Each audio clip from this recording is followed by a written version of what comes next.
Welcome to Dialogue. The 2025 Shanghai Cooperation Organization Summit has just concluded in Tianjin, which has so far been the largest in the organization's history. Attending the summit were SCO member states, observer states, dialogue partners, and also representatives from multiple international and regional organizations. On the sidelines of the SCO Summit, I spoke with Kao Kim Hourn, Secretary General of the Association of Southeast Asian Nations, or ASEAN. How does ASEAN view the path and growth of the SCO? What are the similarities and differences of the two organizations as they continue to grow in influence in the region? And how can China's ties with ASEAN help shape the future during this time of uncertainty? Let's take a listen. I'm Xu Qinduo.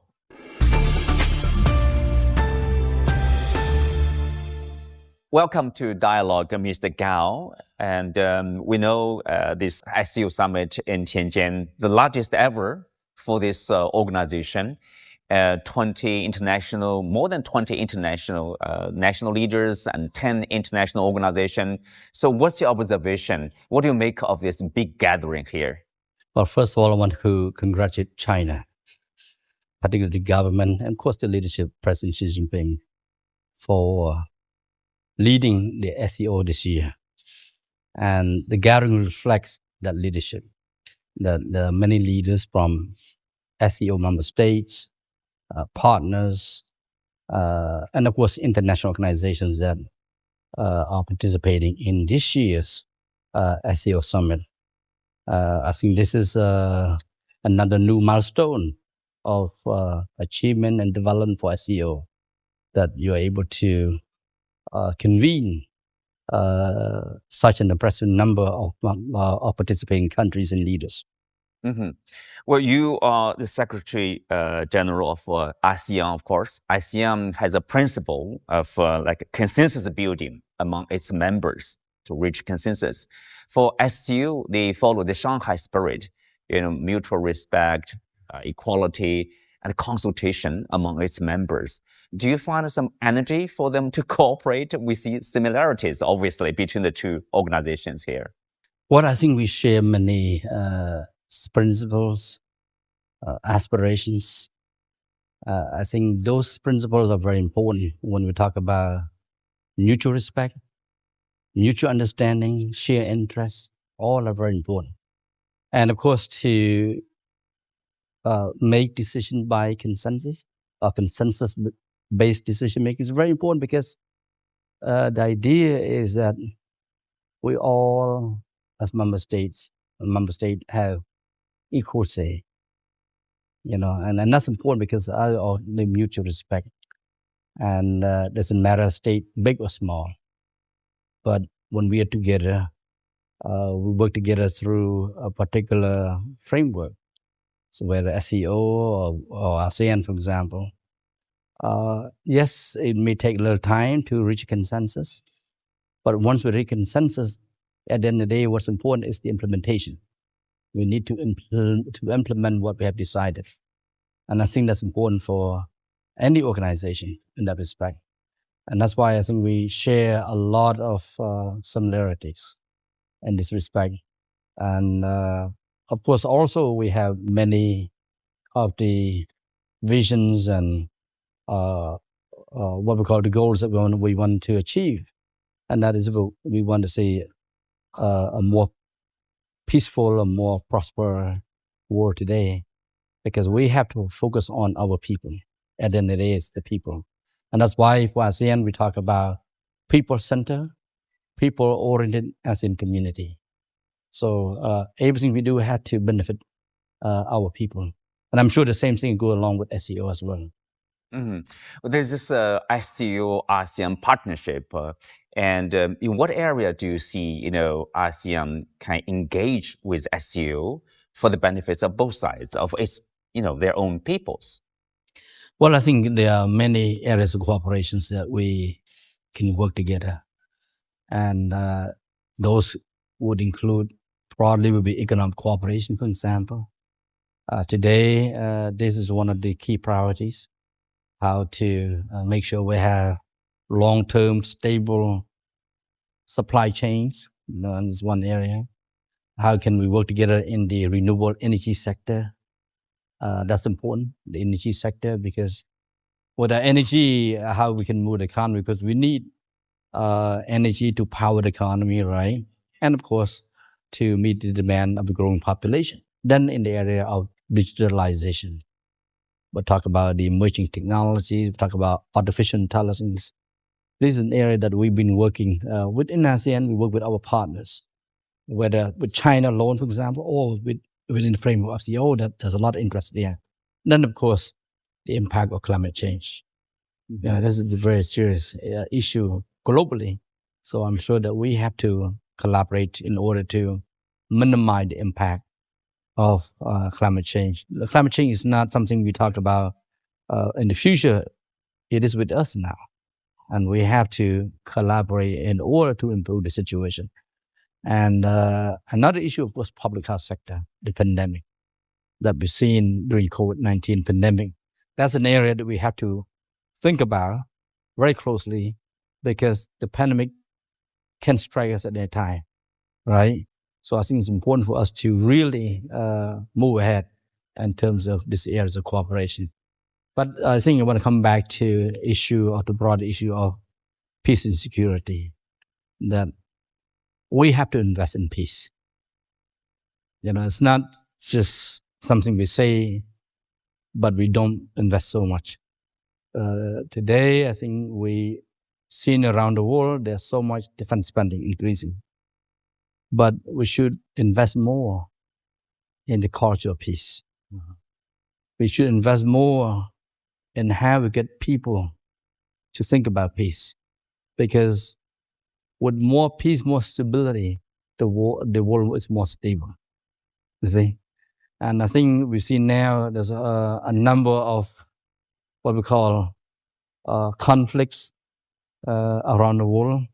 So I think we have to come back to the issue, how can we promote more strategic trust enhancement?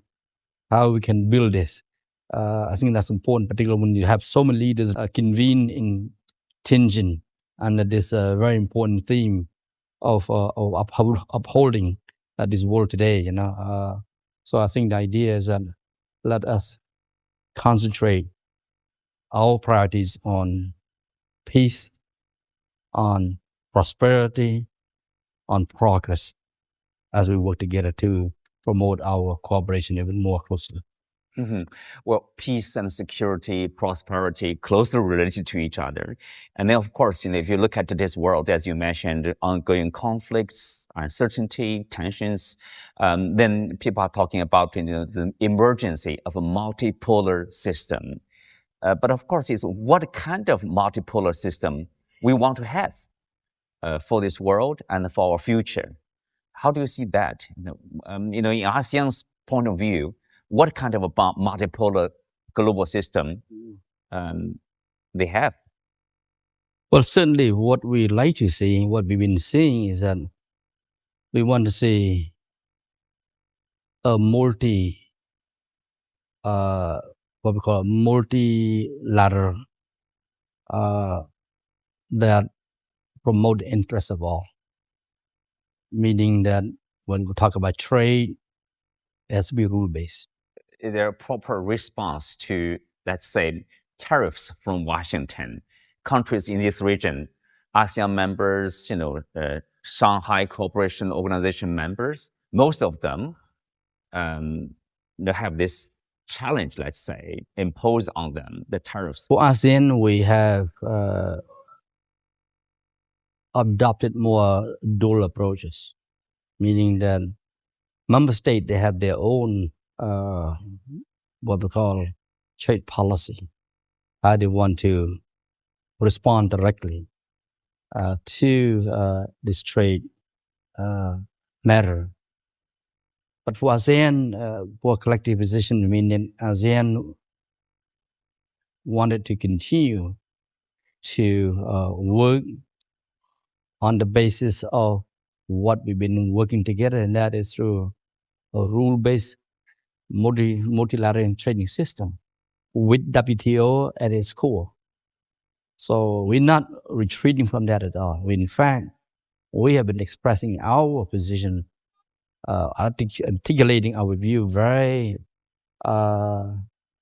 very strongly that this is the position of ASEAN, and we will work with the U.S.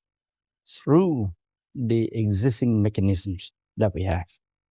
And we want to make sure that we're able to minimize the impact on the short and, of course, also the long term.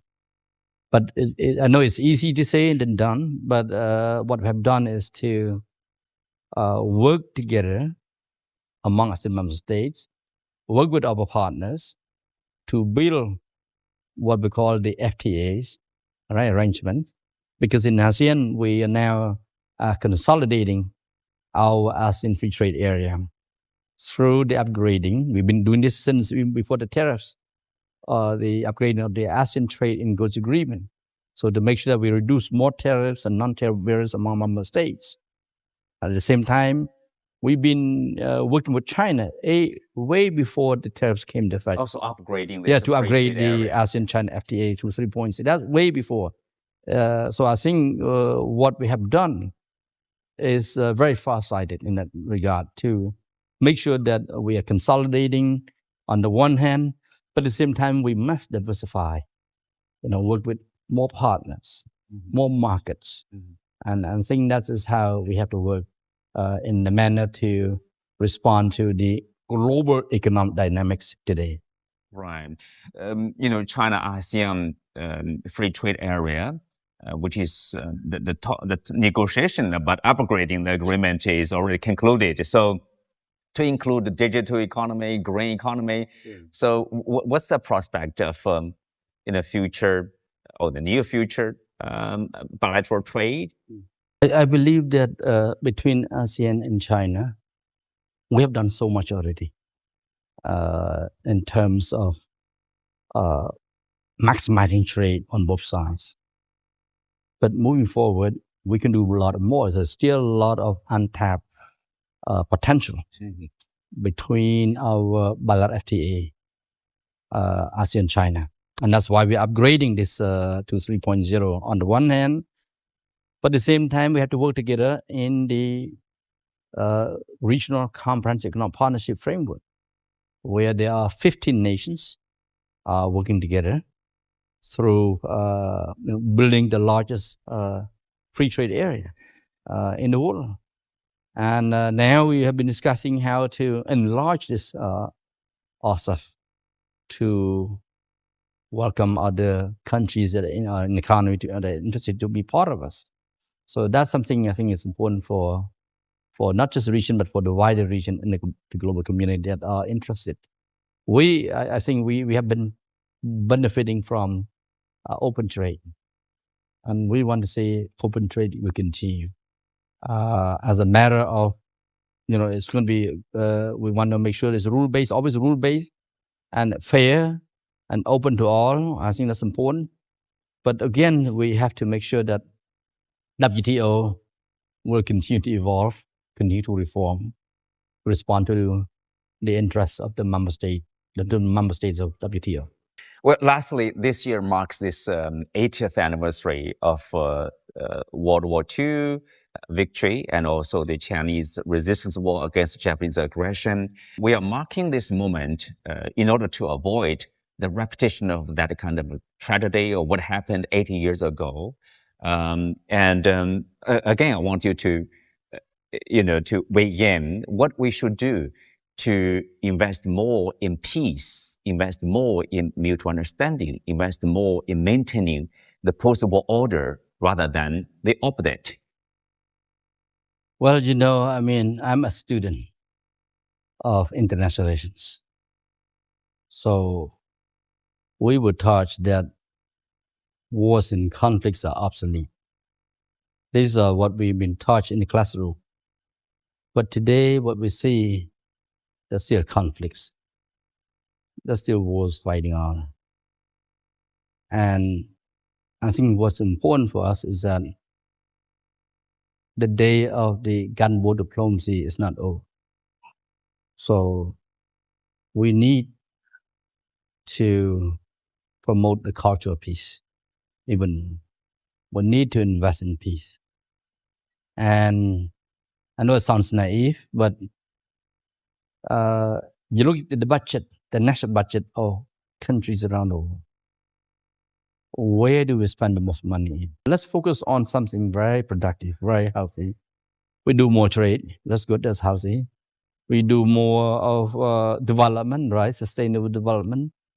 We talk about how best we can achieve the sustainable developments under the United Nations, for example. That's even better. We have to put more emphasis, more energy on building prosperity for our people. Thank you, Mr. Kao. Thank you for speaking to us. Earlier in Tianjin, I also sat down with Dr. Krishna Prasad Oli, Ambassador of Nepal to China. We'll hear his views on the summit and other key issues right after this short break.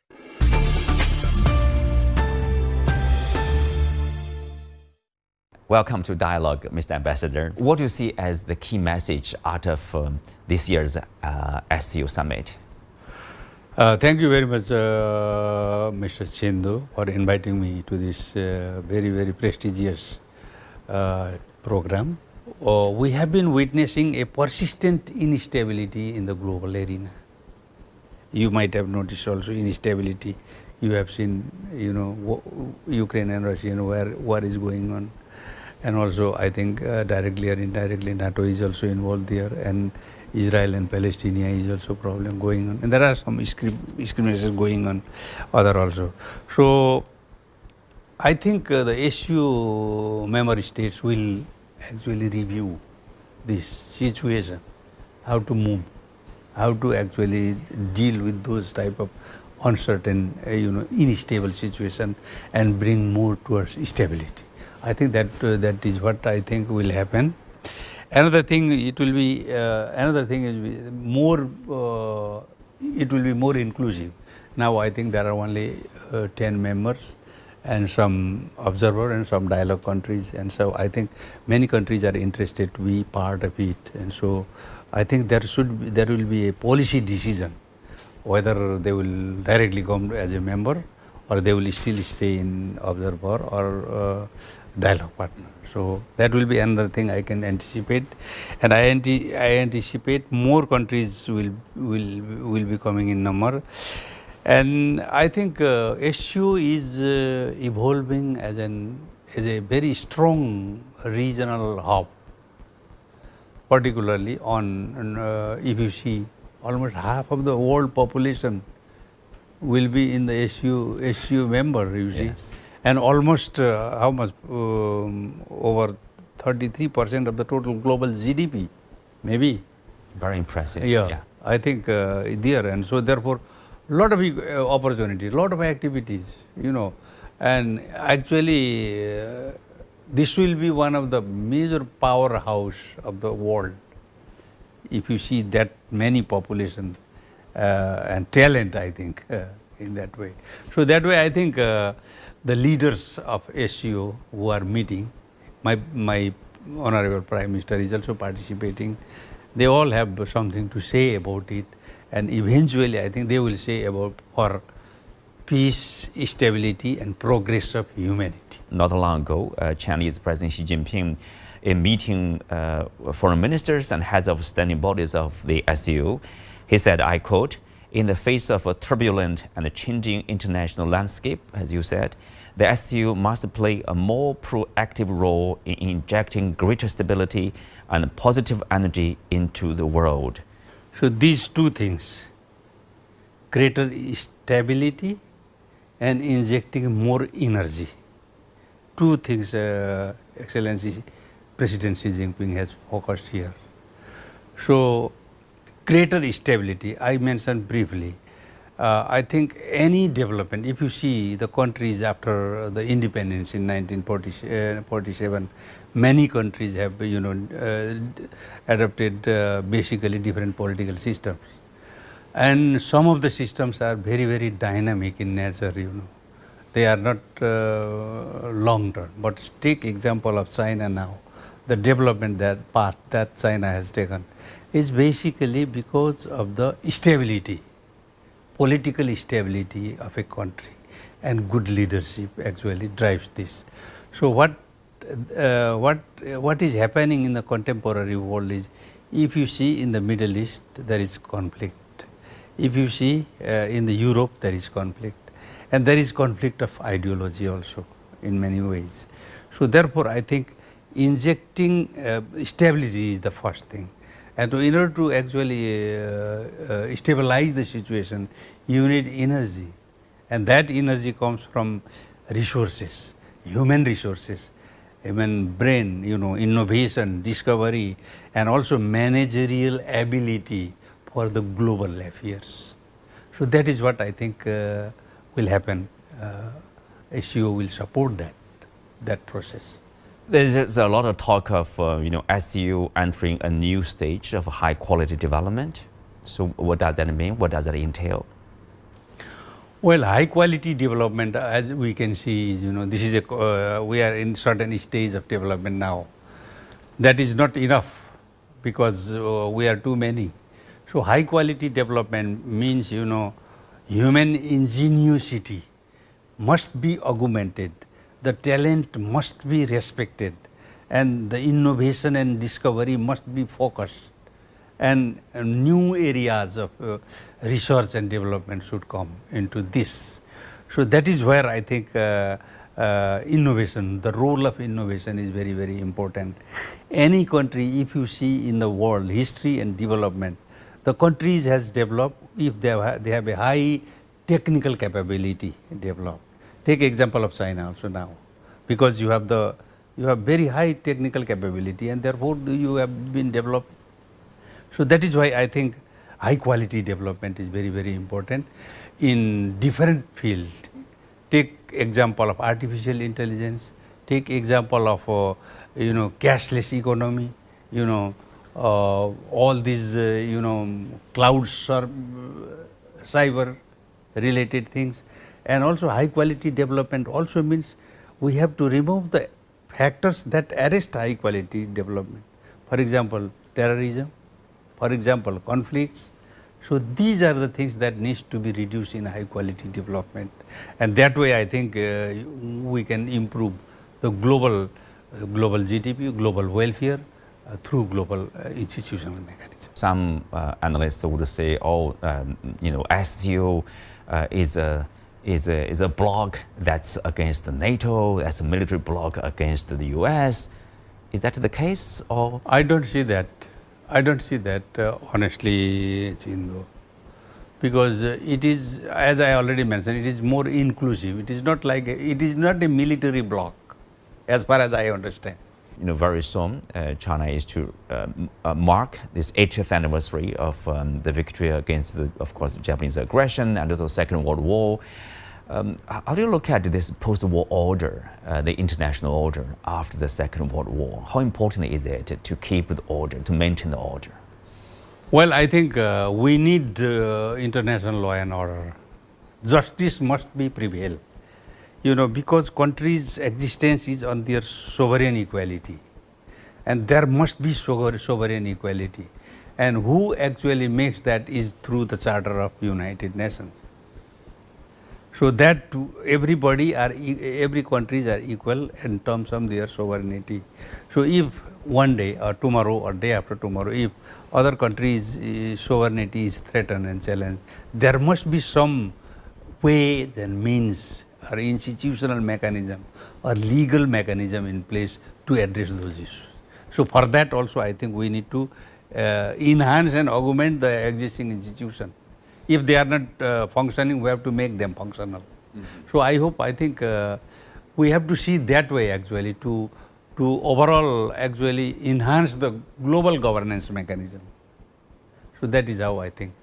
Finally, on relationship between Nepal and China, we know that there's a growing trade relationship between the two countries. Yeah. And also we know that there's a zero tariff access to the Chinese market from Nepal in terms of exports, basically nearly all goods.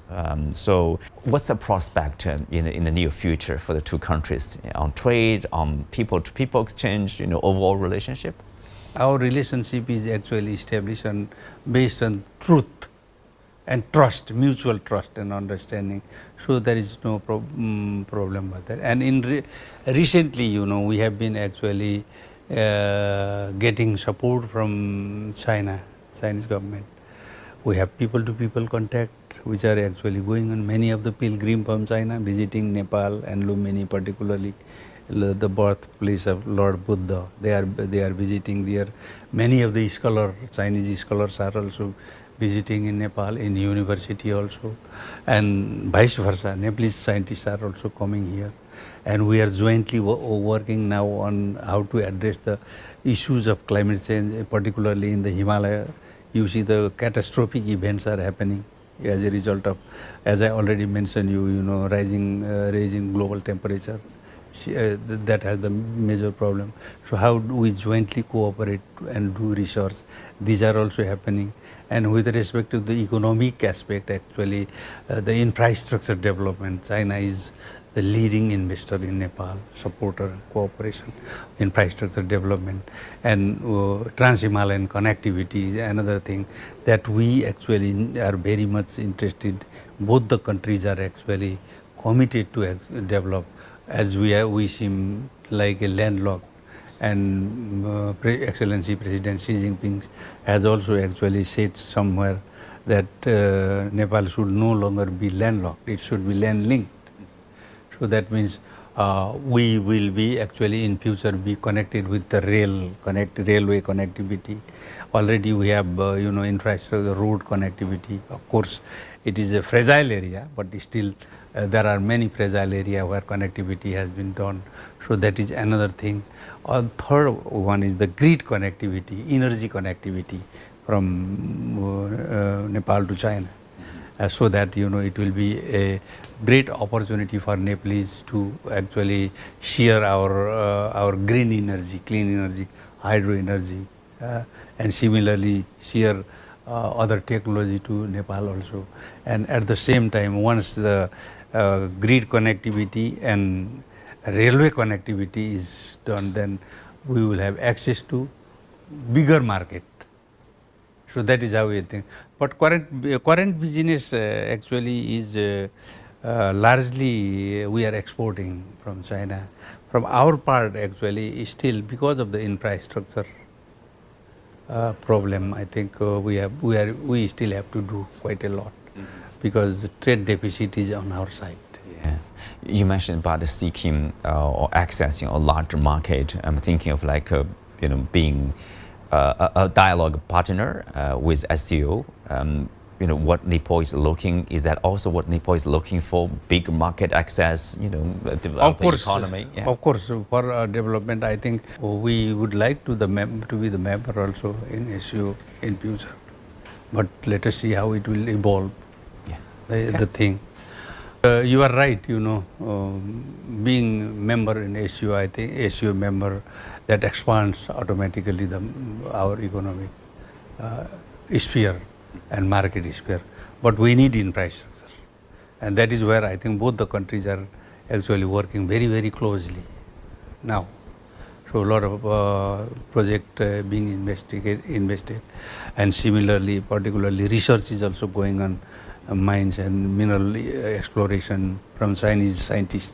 All right. You know, they are working on mineral exploration and see the possibility. So things are going very well. Thank you, Ambassador. Thank you for speaking to us. Thank you.